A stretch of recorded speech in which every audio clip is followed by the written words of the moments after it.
Hey there. Hey, I'm Fitz, and I've had a few things I've been thinking about, and I thought I'd just think out loud with you for a minute or two about them. I've been, like you have been, wondering how do we make our minds up about what's good or what's the best with all these very difficult problems we've been facing in the last months and last year. The way we treat people who are different than we are, our economy, all these things. How do we decide what's the best for that? And I want to give you an either or. I want you to think about this with me. Either we ask those questions and look through the lens that God has provided us, which is the Bible and Jesus, or the only other lens left, the or is myself. Either Jesus is the reference point or I am. Either Jesus is the way you decide how you're going to think about what's the best thing, or whatever you decide is the best way of thinking about the best thing. That's what I'm trying to say. In fact, I have a little note here that I'm posting right now on Facebook that asks that question. Either Jesus and Scripture is the way we make decisions, or I'm stuck with myself as the reference point. And let me give you an example. Let's think for a minute about forgiveness.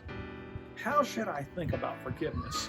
If I was to say to you that the Bible, that Jesus teaches us that we are to forgive people no matter what, you might say, wait a minute, that's no good.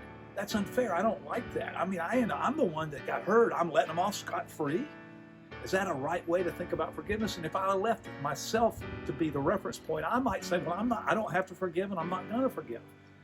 But what we know is true from looking through the question of forgiveness and human conflict, if we look through that question and ask the question through the lens of Scripture, what we end up realizing is that we have been forgiven, and therefore we have the ability to forgive. Now, don't misunderstand me. Forgiveness is not reconciliation, and forgiveness is not trust. I can forgive you if you hurt me, and then I'm free.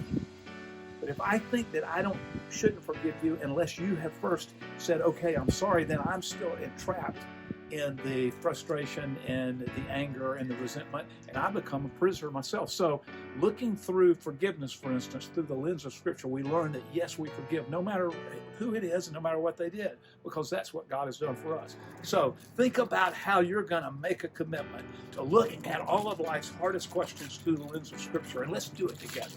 Thanks.